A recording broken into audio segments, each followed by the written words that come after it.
happy Friday. It is Friday with beef, but it's also, let me tell you, it's also laundry day. It is the end of St. Patty's week, and it's also, as you can tell, nice and bright outside because we had big celebrations this week. We started with daylight savings, we had St. Patrick's Day, and now it is Friday with beef, and I'm excited because we are doing like a kickoff to celebrating even more St. Patrick's Day fun this weekend, and today we've got Beefy Shepherds Pie.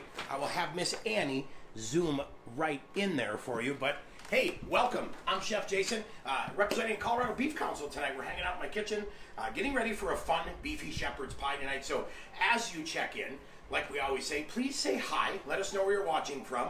And if you have any questions or comments, leave those in the comment section down below, and we will get those answered for you live. Is there anyone we want to say hi to real quick before we start? Yeah, a few people. Tima McIntosh. Nice to Miles see you. Downs, Hello. Kim Wolfram, and Nice. Kelly Lombardi. Very cool. Well, welcome everyone. We're excited to have you.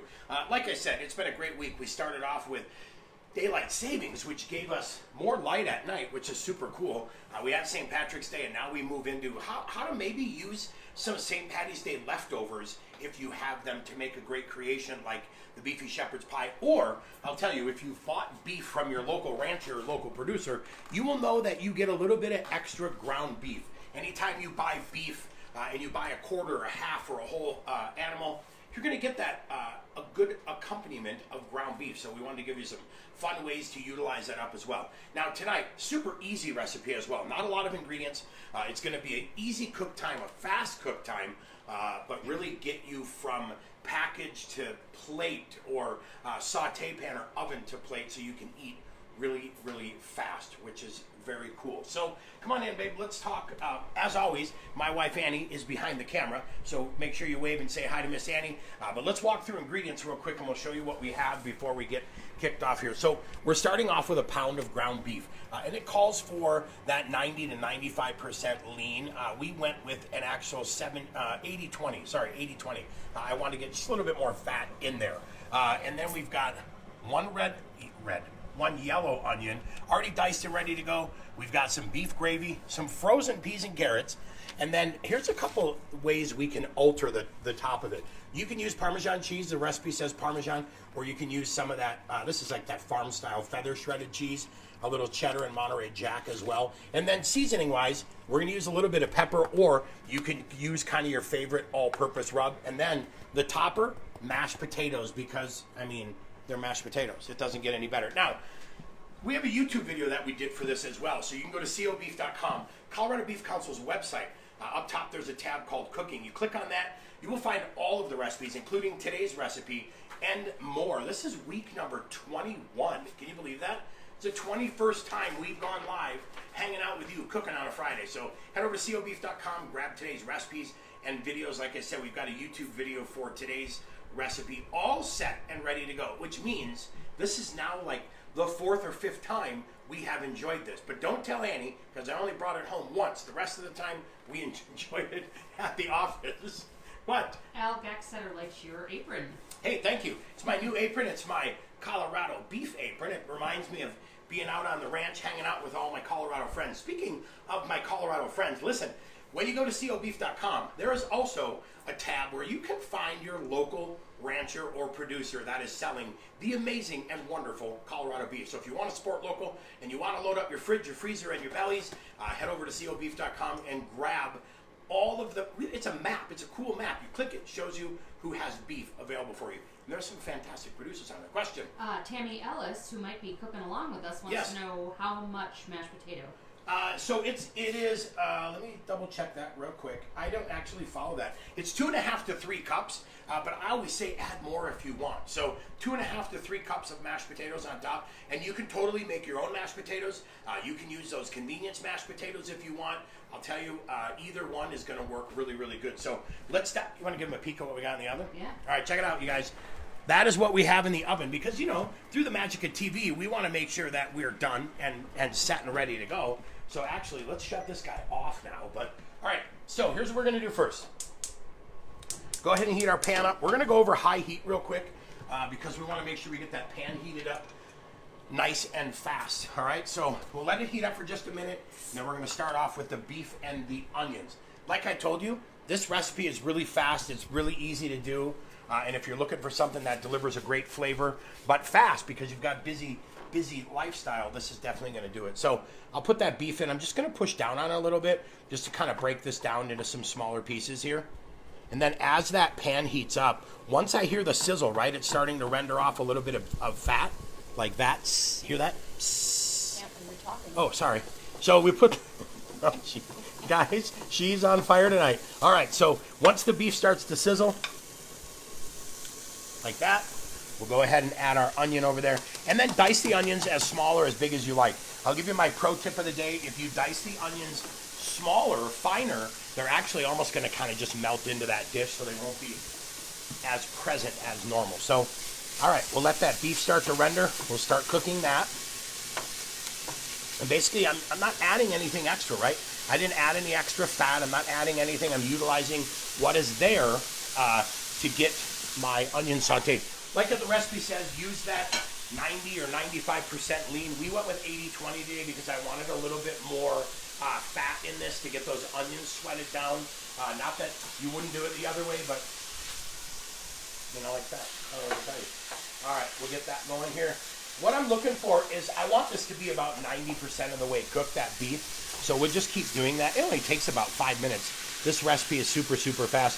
And then the nice thing about it too is once you go from this nice and hot, we're gonna go into the pan, top it with potatoes, into the oven, cook it. Beef on the bottom? Cook, yes, like beef on the bottom, yeah.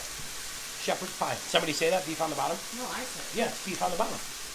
I mean, is that like a... No, I just wondered if the mashed potatoes went first. No, mashed potatoes are going on top. One of the things we'll do too here is add our seasoning. You can add pepper or salt if you want. I'm just adding a little all-purpose seasoning, a little garlic, a little onion, just trying to beef up my beefy. All right, nice and fast. Any questions or comments, let me know. We will definitely get those answered for you. And like I said, be sure to head over to cobeef.com, grab today's recipe. You can watch our video. If you miss anything tonight, you can always come back here on Facebook and rewatch it, or go to the YouTube channel, Colorado Beef YouTube channel, and catch it there as well. Any questions, babe? No. Anyone we need to say hi to? Kristen Schmidt, Victoria Ryan. Nice. Hello, everyone. Maluski, Jeff Maluski from Tim Chicago. Uhrig, Tim. Brett Golothon, Okay. Awesome. Danny Crowell. Beautiful. Good. Nice to see everyone. Sorry, I just had a little technical difficulty there. What'd you do? I got them all set. Okay. Michael DeBello wants to know how much bourbon he should drink while cooking this. Michael DeBello is watching from Texas, which is fantastic. Good to see you, sir. Bourbon is totally up to you. I would say pace yourself.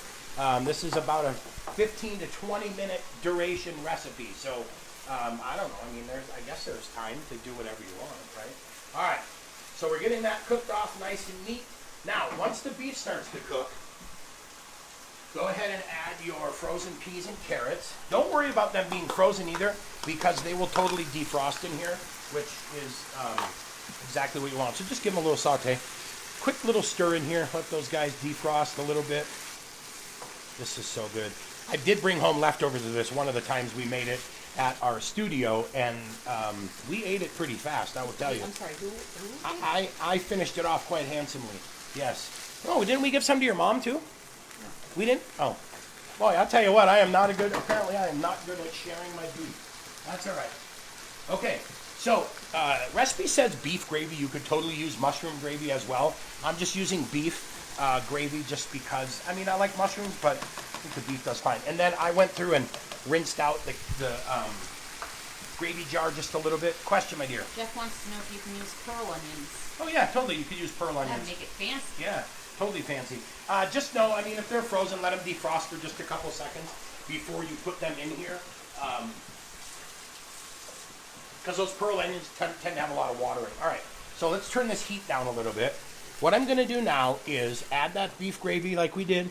We're going to stir this up, get everything combined real nice, and then I'm just waiting for it to kind of bubble a little bit, right? I want to bring it to a simmer. That'll tell me that everything in there is nice and hot. And then I'll adjust my heat accordingly, but we'll get it all set here. Wait for it to do its thing. And I'm looking for, even though the edges are probably going to be bubbling first, I'm going to get a couple little bubbles in the middle, and once we're there, we'll shut the heat off and get the rest of this stuff going here. All right. What about substitutions, either for the mashed potatoes or for the vegetables? Okay, well, good question. Substitutions. Let's talk about beef substitutions. Guess what? You could do corned beef in here, shred it or dice it fine. Use some leftover corned beef. You could use brisket if you wanted to use brisket in here.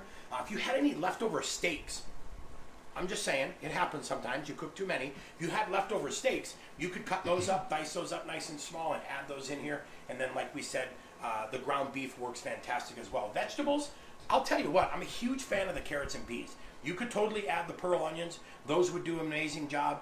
And then mashed potatoes on the top. You can't have shepherd's pie without mashed potatoes. So you could try some of the cauliflower mashed potatoes if you wanted to lighten it up, make it a little bit healthier. But I think you'll be kind of bummed if you don't have the mashed potato experience. All right, dear, I'm going to pour from the left side so you can see. All right, we're going in the pan. And I'm just using an oven-safe pan. If you want to make this a one-pot experience, you could do this in cast iron.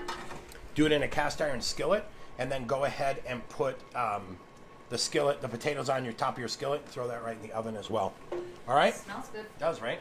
So here's what I'll do. Take some mashers. I'm just going to kind of spread these across the top. Dude, you have the culinary references tonight that just make me absolutely the happiest chef ever.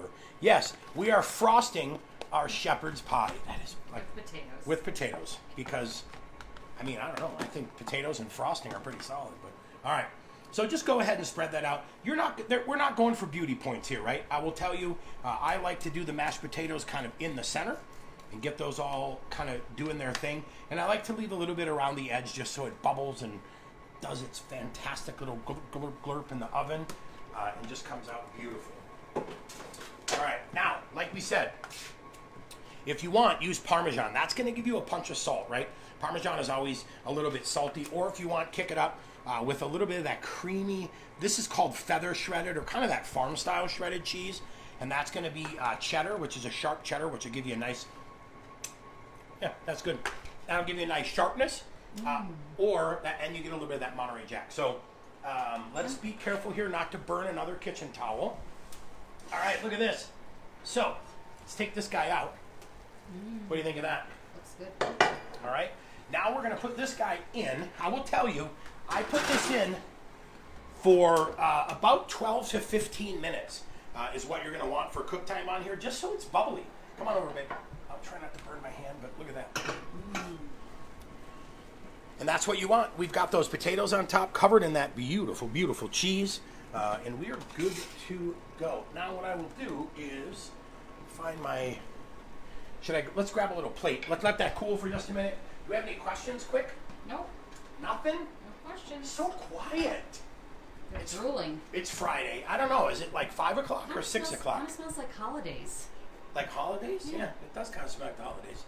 Because on the holidays, we always have what? Prime rib. So it smells like beefy and fantastic. And there's usually cheese prime rib potatoes. and mashed potatoes and all that good stuff. All right, come on in here. You can let it set for a couple minutes if you want, just to help with the scoopage. But if you're like me, oh, look at that! Look at. No, I didn't get. No, I didn't. Oh, it's on the stove. Oh, look at that. Right? Isn't that fantastic? And then go right in your bowl. We've got hungry kids to feed tonight, so we're excited that we've got company, so they're going to be able to dig in and enjoy a little bit of Beefy Shepherds Pie as well. So there you have it. I mean, seriously, we're talking about 15 minutes of prep time between prep and cooking, and then another 12 to 15 minutes in your oven. So total, you're looking at about a half hour. I think that's great, because when it comes to I need something beefy and I need it fast and I need to feed my family, this works out. And like I said, you can use a little bit of the convenience foods, from the gravy to the mashed potatoes, to help speed that up as well. Or you could always make things from scratch. That'll just make it a little bit longer, but not so much longer. And like that, like that, we're done in a hurry. Now, if you want to cool this down because you have a little bit extra and you want to store it, what I always do is make sure to cool it on the, we always say bench cool or counter cool. Let it cool on the counter for about an hour. That's going to help all of that heat kind of evacuate, because you don't want to put that heat and moisture into your refrigerator. So make sure we let this cool down on the counter. Give it about a half hour, 45 minutes, maybe an hour max, right? Let it cool down and then go into your fridge. Then make sure it is 100% cooled before you cover it. Shelf life is going to be about 3 days. So once you get in there and dig in and start eating and all that, you want to be finished up with this in about 3 days. But I'll tell you, you saw how easy it was to cut little squares. You could package those up into some reheatable containers, send that on the road with you. If you're going out in the afternoon and it's cold, you're looking for a little lunch, throw that in a mug as well and eat that as your road tripping food while you're out getting ready to work. So thank you so much, as always, for hanging out with us and cooking with us. We really appreciate it. Thank you to our Colorado ranching and farming friends. We really appreciate everything you guys do to provide us with amazing Colorado beef in our fridges, in our freezers, and right here in our bellies. Don't forget, you can head over to cobeef.com, Colorado Beef Council website. Click on that cooking tab. That'll give you all the recipes we've done for the last 20-some weeks. And then also don't forget there is a locator map there that will show you how to find Colorado beef and someone that's selling it, so you can load up and keep Colorado beef in your fridge and freezer all season long. Grill season's coming up, which means next month we're going to do a fun little steak primer. We're going to walk you through some steaks and talk a little bit about steak selection and get you all ready for grill season. So don't forget to tune in next month as well. We will do the Facebook event for you. You'll be able to see everything we've got going, and then RSVP sign up. We will get you set and ready to go. I'm Chef Jason Morris for the Colorado Beef Council. Thank you for hanging out with us. Have a great rest of your week. Have an amazing weekend, and enjoy the first weekend of daylight savings. So get outside and have fun, and I'm going for a walk tomorrow. That's what we do. Take care of yourselves. Take care of each other. We'll see you soon.